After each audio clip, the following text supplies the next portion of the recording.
बड़े भाई साहब प्रेमचंद। मेरे भाई साहब मुझसे 5 साल बड़े, लेकिन केवल 3 दर्जे आगे। उन्होंने भी उसी उम्र में पढ़ना शुरू किया था जब मैंने शुरू किया था, लेकिन तालीम जैसे महत्व के मामले में वो जल्दबाजी से काम लेना पसंद न करते थे।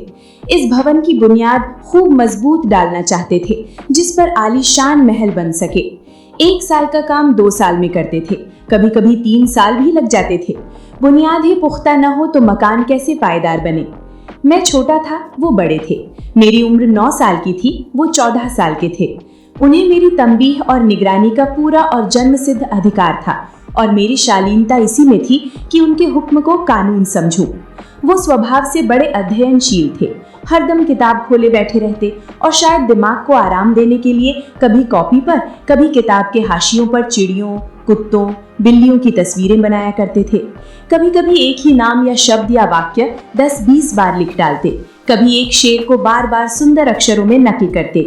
कभी ऐसी शब्द रचना करते जिसमें न कोई अर्थ होता, न कोई सामंजस्य। मसलन एक बार उनकी कॉपी पर मैंने यह इबारत देखी: स्पेशल, अमीना, भाइयों भाइयों, दरअसल, भाई भाई, राधे श्याम, श्रीयुत राधे श्याम, 1 घंटे तक। इसके बाद एक आदमी का चेहरा बना हुआ था। मैंने बहुत चेष्टा की कि इस पहेली का कोई अर्थ निकालूं, लेकिन असफल रहा और उनसे पूछने का साहस न हुआ। वो 9वीं जमात में थे, मैं 5वीं में। उनकी रचनाओं को समझना मेरे लिए छोटा मुंह बड़ी बात थी। मेरा जी पढ़ने में बिल्कुल न लगता था। 1 घंटा भी किताब लेकर बैठना पहाड़ था। मौका पाते ही हॉस्टल से निकलकर मैदान में आ जाता और कभी कंकरियां उछालता, कभी कागज की तितलियां उड़ाता, और कहीं कोई साथी मिल गया तो पूछना ही क्या। कभी 4 दीवारी पर चढ़कर नीचे कूद रहे हैं, कभी फाटक पर सवार उसे आगे पीछे चलाते हुए मोटर कार का आनंद उठा रहे हैं। लेकिन कमरे में आते ही भाई साहब का रौद्र रूप देखकर प्राण सूख जाते। उनका पहला सवाल होता, कहाँ थे? हमेशा यही सवाल इसी ध्वनि में पूछा जाता था, और इसका जवाब मेरे पास केवल मौन था। न जाने मुंह से ये बात क्यों न निकलती कि जरा बाहर खेल रहा था। मेरा मौन कह देता था कि मुझे अपना अपराध स्वीकार है, और भाई साहब के लिए इसके सिवा और कोई इलाज न था कि स्नेह और रोष से मिले हुए शब्दों में मेरा सत्कार करें। इस तरह अंग्रेजी पढ़ोगे तो जिंदगी भर पढ़ते रहोगे और एक हर्फ ना आएगा। अंग्रेजी पढ़ना कोई हंसी खेल नहीं है कि जो चाहे पढ़ ले। नहीं, ऐरा गैरा नत्थु खैरा सभी अंग्रेजी के विद्वान हो जाते। यहाँ रात दिन आंखें फोड़नी पड़ती हैं और खून जलाना पड़ता है, तब कहीं ये विद्या आती है। और आती क्या है? हाँ, कहने को आ जाती है। बड़े बड़े विद्वान भी शुद्ध अंग्रेजी नहीं लिख सकते, बोलना तो दूर रहा। और मैं कहता हूँ, तुम कितने घोंघा हो कि मुझे देखकर भी सबक नहीं लेते। मैं कितनी मेहनत करता हूँ, तुम अपनी आंखों देखते हो। अगर नहीं देखते तो ये तुम्हारी आंखों का कसूर है, तुम्हारी बुद्धि का कसूर है। इतने मेले तमाशे होते हैं, मुझे तुमने कभी देखने जाते देखा है? रोज ही क्रिकेट और हॉकी मैच होते हैं, मैं पास नहीं फटकता, हमेशा पढ़ता रहता हूँ। उस पर भी 1-1 दर्जे में 2-2, 3-3 साल पढ़ा रहता हूँ। फिर तुम कैसे आशा करते हो कि तुम यूं खेल कूद में वक्त गंवाकर पास हो जाओगे? मुझे तो 2 ही 3 साल लगते हैं, तुम उम्र भर इसी दर्जे में पड़े सड़ते रहोगे। अगर तुम्हें इस तरह उम्र गंवानी है तो बेहतर है घर चले जाओ और मजे से गुल्ली डंडा खेलो। दादा की गाढ़ी कमाई के रुपए क्यों बर्बाद करते हो? मैं ये लताड़ सुनकर आंसू बहाने लगता। जवाब ही क्या था? अपराध तो मैंने किया, लताड़ कौन सहे। भाई साहब उपदेश की कला में निपुण थे। ऐसी ऐसी लगती बातें कहते, ऐसे ऐसे सूखती बाण चलाते कि मेरे जिगर के टुकड़े टुकड़े हो जाते और हिम्मत छूट जाती। इस तरह जान तोड़कर मेहनत करने की शक्ति मैं अपने में ना पाता था, और उस निराशा में जरा देर के लिए मैं सोचने लगता, क्यों ना घर चला जाऊं। जो काम मेरे बूते के बाहर है उसमें हाथ डालकर क्यों अपनी जिंदगी खराब करूं। मुझे अपना मूर्ख रहना मंजूर था, लेकिन उतनी मेहनत से तो मुझे चक्कर आ जाता था। लेकिन घंटे 2 घंटे बाद निराशा के बादल फट जाते और मैं इरादा करता कि आगे से खूब जी लगाकर पढ़ूंगा। चटपट एक टाइम टेबल बना डालता। बिना पहले से नक्शा बनाए, बिना कोई स्कीम तैयार किए काम कैसे शुरू करूं? टाइम टेबल में खेल कूद की मत बिल्कुल उड़ जाती। प्रातःकाल 6 बजे उठना, मुंह हाथ धो नाश्ता कर पढ़ने बैठ जाना। 6 से 8 तक अंग्रेजी, 8 से 9 तक हिसाब, 9 से 9:30 तक इतिहास, फिर भोजन और स्कूल। 3:30 बजे स्कूल से वापस होकर आधा घंटा आराम, 4 से 5 तक भूगोल, 5 से 6 तक ग्रामर, आधा घंटा हॉस्टल के सामने ही टहलना, 6:30 से 7 तक अंग्रेजी कॉम्पोजिशन, फिर भोजन करके 8 से 9 तक अनुवाद, 9 से 10 तक हिंदी, 10 से 11 तक विविध विषय, फिर विश्राम। मगर टाइम टेबल बना लेना एक बात है, उस पर अमल करना दूसरी बात। पहले ही दिन से उसकी अवहेलना शुरू हो जाती। मैदान की वो सुखद हरियाली, हवा के वो हल्के हल्के झोंके, फुटबॉल की उछल कूद, कबड्डी के वो दांव घात, वॉलीबॉल की वो तेजी और फुर्ती मुझे अज्ञात और अनिवार्य रूप से खींच ले जाती। और वहां जाते ही मैं सब कुछ भूल जाता। वो जानलेवा टाइम टेबल, वो आंख फोड़ पुस्तकें किसी की याद न रहती। और फिर भाई साहब को नसीहत और फजीहत का अवसर मिल जाता। मैं उनकी साई से भागता, उनकी आंखों से दूर रहने की चेष्टा करता। कमरे में इस तरह दबे पांव आता कि उन्हें खबर न हो। उनकी नजर मेरी ओर उठी और मेरे प्राण निकले। हमेशा सिर पर एक नंगी तलवार सी लटकती मालूम होती। फिर भी जैसे मौत और विपत्ति के बीच में भी आदमी मोह और माया के बंधन में जकड़ा रहता है, मैं फटकार और घुड़कियां खाकर भी खेल कूद का तिरस्कार न कर सकता। दूसरा, सालाना इम्तिहान हुआ। भाई साहब फेल हो गए, मैं पास हो गया और दर्जे में प्रथम आया। मेरे और उनके बीच केवल 2 साल का अंतर रह गया। जी में आया भाई साहब को आड़े हाथों लूं। आपकी वो घोर तपस्या कहाँ गई? मुझे देखिए, मजे से खेलता भी रहा और दर्जे में अव्वल भी हूँ। लेकिन वो इतने दुखी और उदास थे कि मुझे उनसे दिली हमदर्दी हुई और उनके घाव पर नमक छिड़कने का विचार ही लज्जास्पद जान पड़ा। हाँ, अब मुझे अपने ऊपर कुछ अभिमान हुआ और आत्मसम्मान भी बढ़ा। भाई साहब का वो रौब मुझ में न रहा। आजादी से खेलकूद में शरीक होने लगा। दिल मजबूत था। अगर उन्होंने फिर मेरी फजीहत की तो साफ कह दूंगा, आपने अपना खून जलाकर कौन सा तीर मार लिया? मैं तो खेलते कूदते दर्जे में अव्वल आ गया। जबान से ये हैंकड़ी जताने का साहस ना होने पर भी मेरे रंग ढंग से साफ जाहिर होता था कि भाई साहब का वो आतंक अब मुझ पर नहीं है। भाई साहब ने इसे भांप लिया। उनकी सहज बुद्धि बड़ी तीव्र थी और एक दिन जब मैं भोर का सारा समय गुल्ली डंडे की भेंट करके ठीक भोजन के समय लौटा तो भाई साहब ने मानो तलवार खींच ली और मुझ पर टूट पड़े। देखता हूँ इस साल पास हो गए और दर्जे में अव्वल आ गए तो तुम्हें दिमाग हो गया है। मगर भाईजान, घमंड तो बड़े बड़े का नहीं रहा। तुम्हारी क्या हस्ती। इतिहास में रावण का हाल तो पढ़ा ही होगा।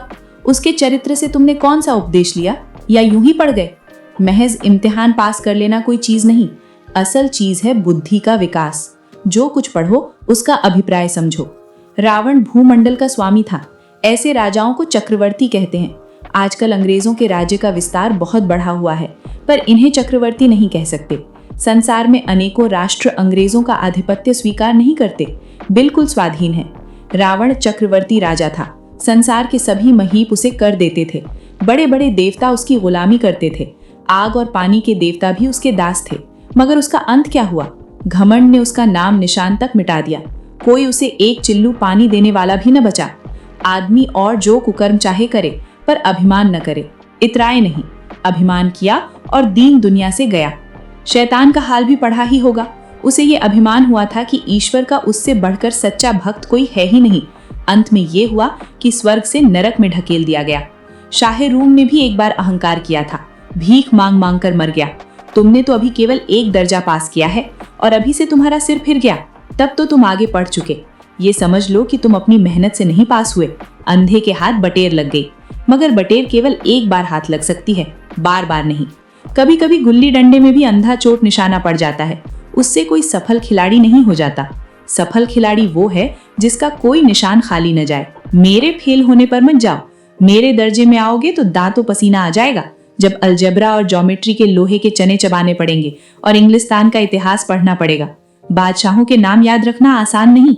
8 हेनरी हो गुजरे हैं। कौन सा कांड किस हेनरी के समय हुआ, क्या ये याद कर लेना आसान समझते हो? हेनरी 7वें की जगह हेनरी 8वां लिखा और सब नंबर गायब। सफा चट, सिफर भी न मिलेगा, सिफर भी। हो किस ख्याल में?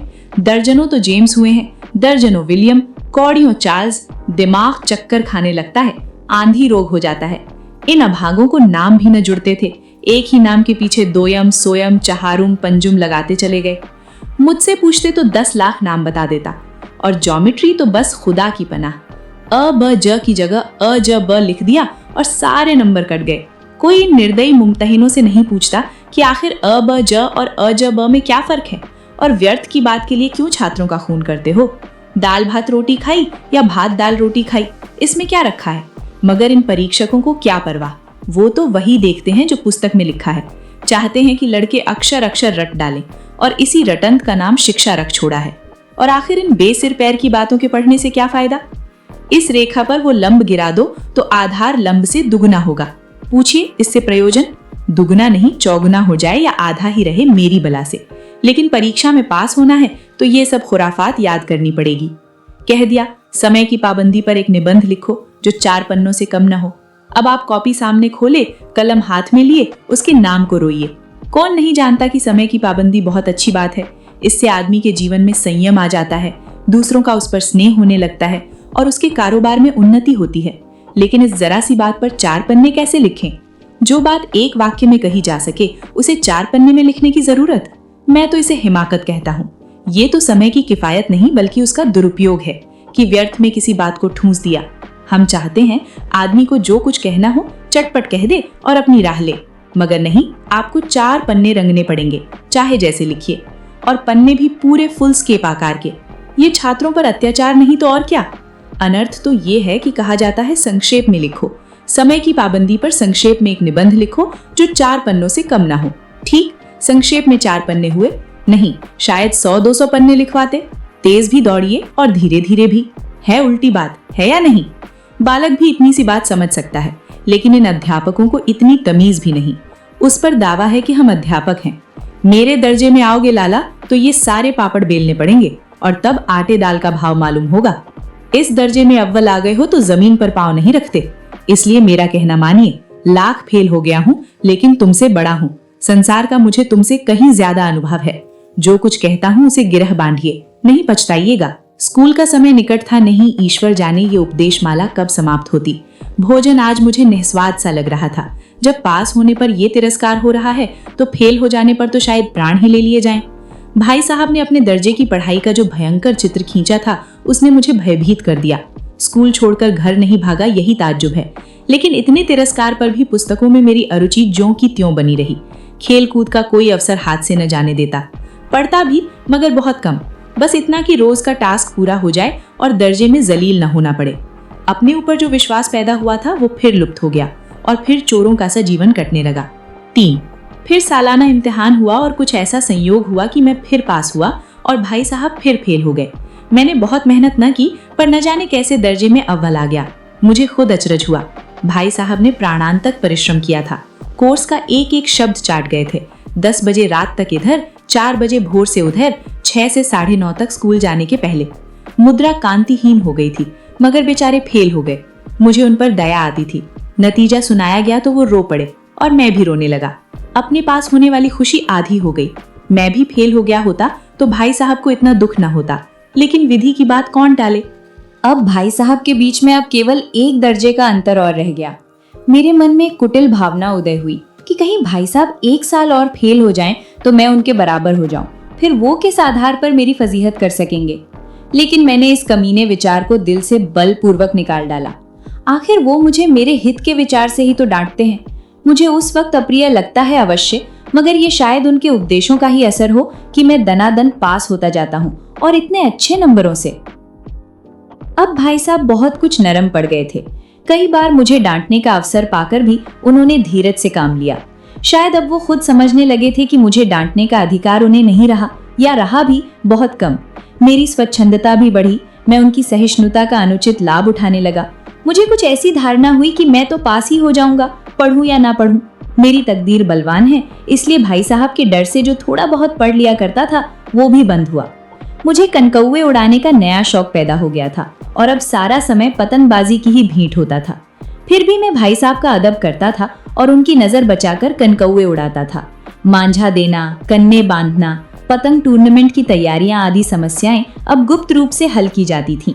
मैं भाई साहब को ये संदेह न करने देना चाहता था कि उनका सम्मान और लिहाज मेरी नजरों से कम हो गया है।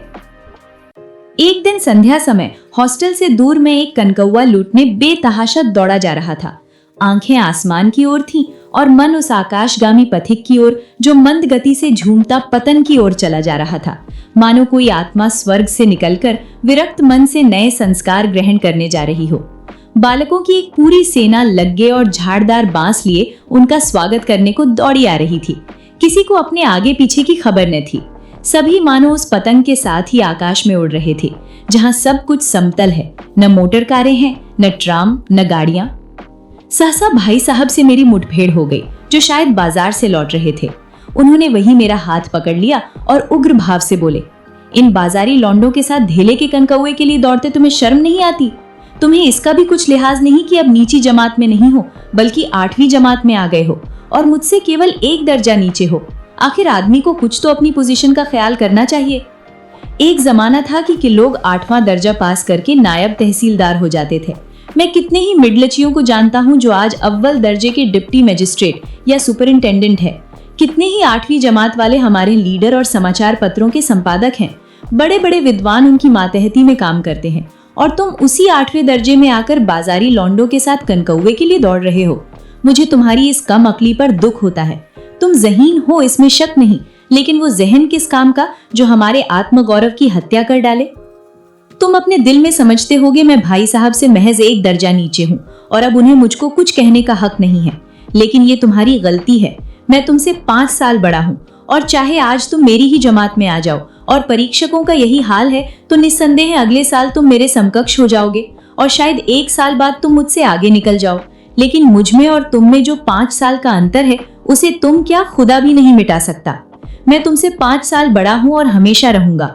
मुझे दुनिया का और जिंदगी का जो तजुर्बा है तुम उसकी बराबरी नहीं कर सकते, चाहे तुम MA, DPhil और D.Lit ही क्यों ना हो जाओ। समझ किताबें पढ़ने से नहीं आती है, दुनिया देखने से आती है। हमारी अम्मा ने कोई दर्जा पास नहीं किया और दादा भी शायद 5वीं 6ठी जमात के आगे नहीं गए, लेकिन हम दोनों चाहे सारी दुनिया की विद्या पढ़ लें, अम्मा और दादा को हमें समझाने और सुधारने का अधिकार हमेशा रहेगा। केवल इसलिए नहीं कि वे हमारे जन्मदाता हैं, बल्कि इसलिए कि उन्हें दुनिया का हमसे ज्यादा तजुर्बा है और रहेगा। अमेरिका में किस तरह की राज्य व्यवस्था है और 8वें हेनरी ने कितने ब्याह किए और आकाश में कितने नक्षत्र हैं, ये बातें चाहे उन्हें न मालूम हो, लेकिन हजारों ऐसी बातें हैं जिनका ज्ञान उन्हें हमसे और तुमसे ज्यादा है। दैव न करे आज मैं बीमार हो जाऊं तो तुम्हारे हाथ पांव फूल जाएंगे। दादा को तार देने के सिवा तुम्हें और कुछ न सूझेगा, लेकिन तुम्हारी जगह पर दादा हो तो किसी को तार न दें, न घबराएं, न बदहवास हो। पहले खुद मर्ज पहचान कर इलाज करेंगे, उसमें सफल न हुए तो किसी डॉक्टर को बुलाएंगे। बीमारी तो खैर बड़ी चीज है, हम तुम तो इतना भी नहीं जानते कि महीने भर का खर्च महीने भर कैसे चले। जो कुछ दादा भेजते हैं उसे हम 20-22 तक खर्च कर डालते हैं और पैसे पैसे को मोहताज हो जाते हैं। नाश्ता बंद हो जाता है, धोबी और नाई से मुंह चुराने लगते हैं। लेकिन जितना आज हम और तुम खर्च कर रहे हैं उसके आधे में दादा ने अपनी उम्र का बड़ा भाग इज्जत और नेक नामी के साथ निभाया है और एक कुटुंब का पालन किया है जिसमें सब मिलाकर 9 आदमी थे। हमारे हेडमास्टर साहब को ही देखो, MA है कि नहीं, और यहाँ के MA नहीं, ऑक्सफोर्ड के 1000 रुपए पाते हैं, लेकिन उनके घर इंतजाम कौन करता है? उनकी बूढ़ी माँ। हेडमास्टर साहब की डिग्री यहाँ आकर बेकार हो गई। पहले खुद घर का इंतजाम करते थे, खर्च पूरा न पड़ता था, कर्जदार रहते थे। जब से उनकी माताजी ने प्रबंध अपने हाथ में ले लिया है, जैसे घर में लक्ष्मी आ गई हैं। तो भाईजान, ये गुरूर दिल से निकाल डालो कि तुम मेरे समीप आ गए हो और अब स्वतंत्र हो। मेरे देखते तुम बेराह न चलने पाओगे। अगर तुम यूं न मानोगे तो मैं थप्पड़ दिखाकर इसका प्रयोग भी कर सकता हूँ। मैं जानता हूँ तुम्हें मेरी बातें जहर लग रही हैं। मैं उनकी इस नई युक्ति से नतमस्तक हो गया। मुझे आज सचमुच अपनी लघुता का अनुभव हुआ और भाई साहब के प्रति मेरे मन में श्रद्धा उत्पन्न हुई। मैंने सजल आंखों से कहा, हरगिज नहीं, आप जो कुछ फरमा रहे हैं वो बिल्कुल सच है और आपको कहने का अधिकार है। भाई साहब ने मुझे गले लगा लिया और बोले, मैं कनकौवे उड़ाने को मना नहीं करता, मेरा जी भी ललचाता है, लेकिन क्या करूं? खुद बेराह चलूं तो तुम्हारी रक्षा कैसे करूं? ये कर्तव्य भी तो मेरे सिर पर है। संयोग से उसी वक्त एक कटा हुआ कनकौवा हमारे ऊपर से गुजरा। उसकी डोर लटक रही थी।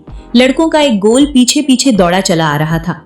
भाई साहब लंबे हैं ही, उछलकर उसकी डोर पकड़ ली और बेतहाशा हॉस्टल की तरफ दौड़े। मैं पीछे पीछे दौड़ रहा था।